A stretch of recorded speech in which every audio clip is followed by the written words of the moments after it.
painful acceptance, and a dignified death. In the gentle folds of the Derbyshire Peak District, where the River Wye winds lazily beneath ancient stone bridges, lies the village of Ashford in the Water.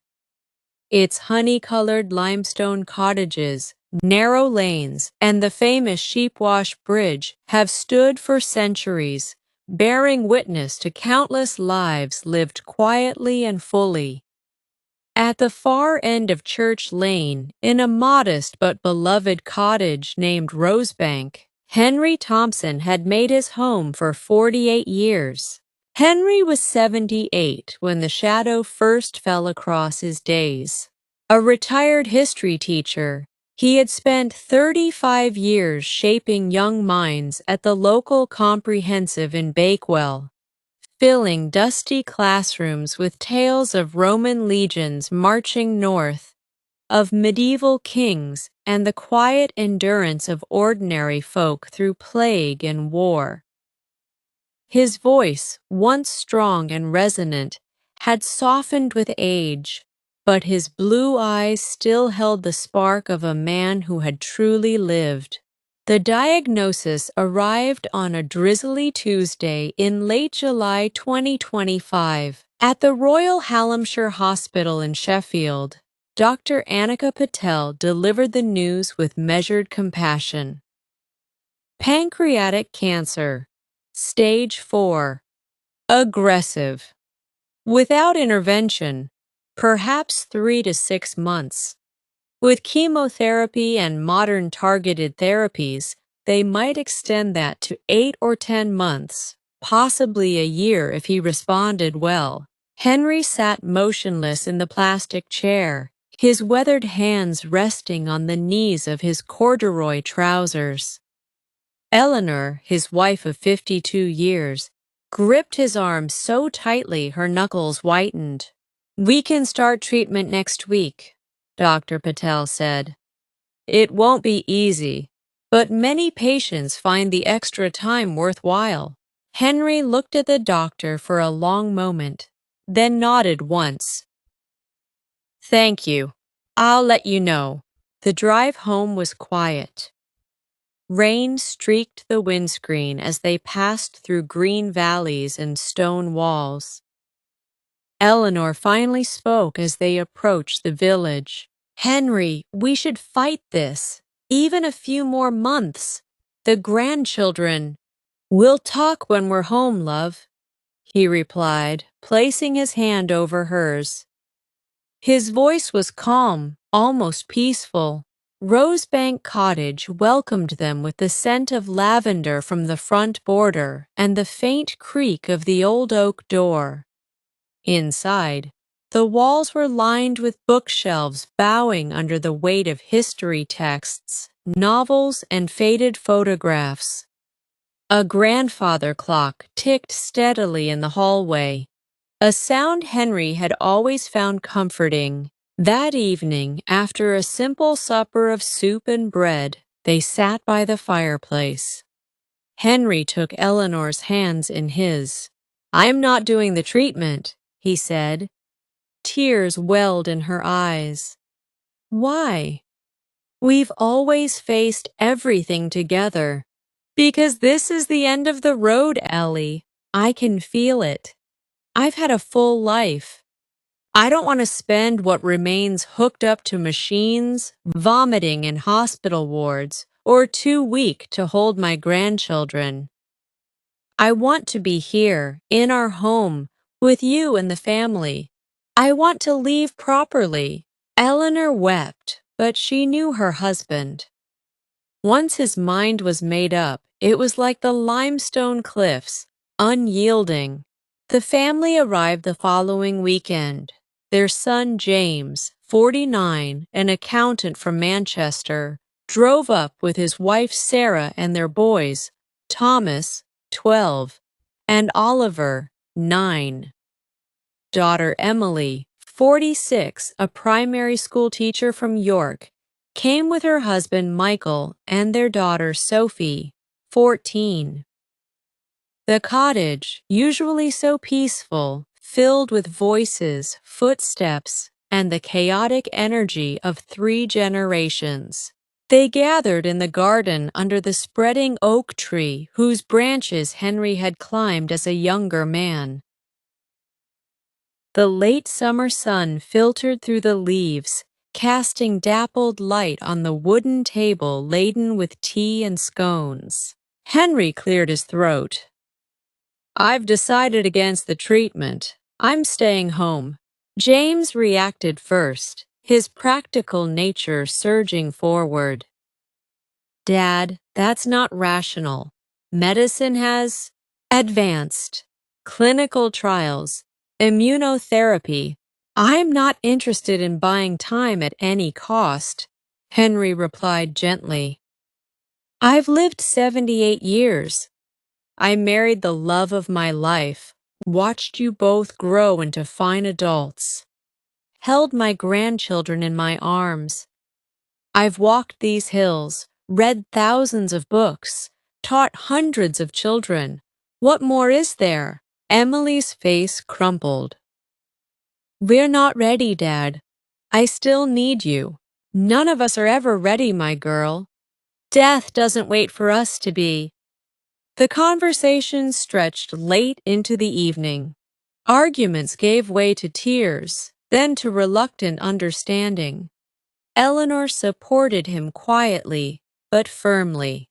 By Sunday night, the family accepted his wishes, though acceptance sat heavy in their hearts. And so began Henry's final season. The lessons.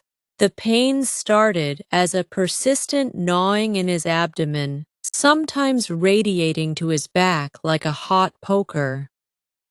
The palliative care team visited weekly, adjusting morphine and other medications to keep him comfortable at home. Mornings were often his best time. He began teaching in earnest, not in a classroom, but through small, deliberate moments. With his grandsons, he revived an old hobby. In the shed at the bottom of the garden, Henry kept a box of seasoned oak offcuts. He taught Thomas and Oliver how to carve. "Steady hands, lads," he said one bright August morning, his own hands trembling slightly as he guided the knife. "Life is like this wood. It has grain, knots, weaknesses. You work with it, not against it." Thomas, quiet and sensitive, was struggling with bullies at school. One afternoon, while whittling a small robin, he confessed his fears. Henry listened without interrupting. "I was small once, too," he said. "In Sheffield after the war, skinny lad, always picked on. One day I realized courage isn't never feeling fear. It's feeling it and still standing up straight. Kindness is your best weapon.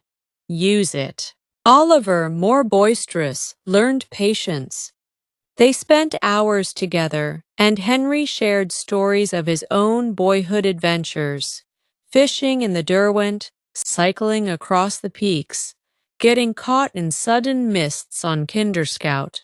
To Sophie, who spent long hours talking with him on the garden bench, Henry spoke of dreams and resilience. "You're clever, Sophie. Don't let fear shrink your world. Read everything. Question everything. And remember, it's all right to fail. I failed my first driving test 3 times. Your grandmother still teases me about it." Sophie smiled through tears. "What if I don't know what I want to do with my life?" "Then keep walking," he said. "The path reveals itself as you go." "I thought I'd be a farmer like my father wanted. Ended up a teacher. Best decision I never planned." Evenings belonged to his children. James sat with him by the fire, sipping single malt whiskey. Henry offered his final counsel on fatherhood and success. "You provide well, James, but presence matters more than provision.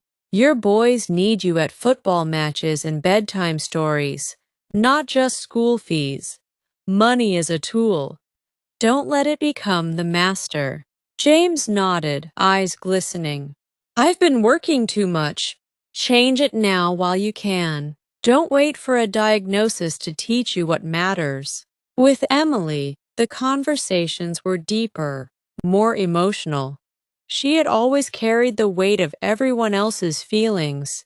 You've a beautiful heart, Henry told her one evening as rain pattered against the windows. But you must protect it. It's not your job to fix every broken thing. Let Michael carry some of the load. Let your friends support you. And when I'm gone, don't feel guilty for laughing again. I want you to laugh. Emily rested her head on his shoulder. How can you be so calm about this? Henry smiled. Because I've made friends with death. We've had long conversations in the quiet hours. He's not a stranger or an enemy. He's an old companion, come to walk me home. Deepening shadows. By mid-September, the leaves on the oak began turning gold and crimson. Henry's strength ebbed. Walks in the village became shorter. He leaned heavily on a stick, often on Eleanor's arm. Neighbors in Ashford-in-the-Water offered quiet support, casseroles left on the doorstep, flowers, offers to sit with him. Reverend Michael Hargreaves, the village vicar, visited twice a week. The two men played chess and discussed everything from cricket to theology. Henry had never been devout, but he found comfort in the familiar. I don't know what comes next, Henry admitted during one game, but I've lived honestly. If there's a heaven, I hope there are hills to walk and books to read. If not, I've had my share of sunlight. The pain intensified in October. Some nights he lay awake, breathing through waves that made him grit his teeth. He refused stronger sedatives that would cloud his mind. I want to be present, he insisted. The family rotated stays. James took leave from work. Emily drove over frequently. The grandchildren wrote him letters and drew pictures that he kept pinned above his bed. One crisp afternoon, Henry gathered everyone in the sitting room. He read passages from The Wind in the Willows, his voice weaker but still warm. Then he spoke his heart. Life is fleeting. Cherish the ordinary days, the smell of rain on stone, the taste of fresh bread, the sound of laughter around the table. Don't wait for grand moments. They're rarer than you think. Love fiercely. Forgive quickly. Leave the world a little kinder than you found it. He distributed the letters he had written, thick envelopes with each person's name in his careful handwriting. Open them when I'm gone. As November arrived with frosts and shorter days, Henry spent most time in the bedroom overlooking the garden. Eleanor rarely left his side. She read to him, held his hand, and reminisced about their life together. Remember our honeymoon in the Lake District? She asked one morning. Henry chuckled weakly. We got lost for 6 hours. You were furious until we found that little pub. And you ordered fish and chips and made me laugh until I cried. They had built a beautiful life. Holidays in Cornwall, family camping trips in Wales, quiet evenings grading papers together. Through joys and sorrows, miscarriages, the death of Henry's parents, financial struggles, they had endured. On the 12th of November, a still, cold morning, Henry slipped away peacefully in his sleep. Eleanor woke to find his hand cool in hers, a faint, contented smile on his lips. The village church was full for the funeral. Bells tolled across the hills. James spoke of his father's integrity. Emily read Wordsworth. The grandchildren placed roses from the garden on the coffin. Reverend Hargreaves spoke of a life well lived and a death met with dignity. Afterwards, the months that followed brought waves of grief. Eleanor found solace in the garden, talking to Henry as she pruned the roses. James reduced his hours at work and coached Oliver's football team. Emily started a memory book for the family. Sophie chose history for her GCSE options. On the first anniversary, they gathered again under the oak tree. They read Henry's letters aloud, laughed through tears, and raised glasses of his favorite whiskey. In one letter to them all, he had written, "I have made friends with death. Now it is taking me back home. Don't be sad for long.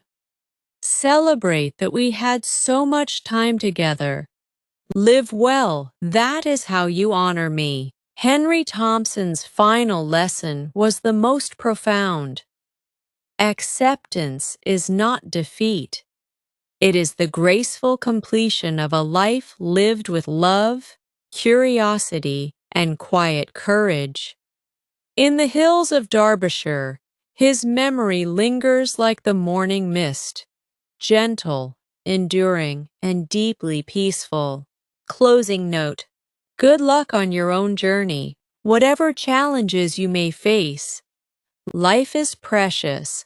Live it fully, love deeply, and face what comes with an open heart and quiet dignity.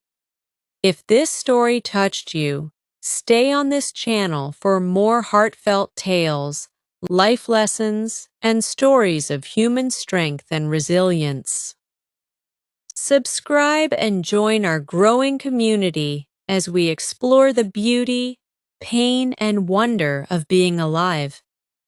Thank you for watching.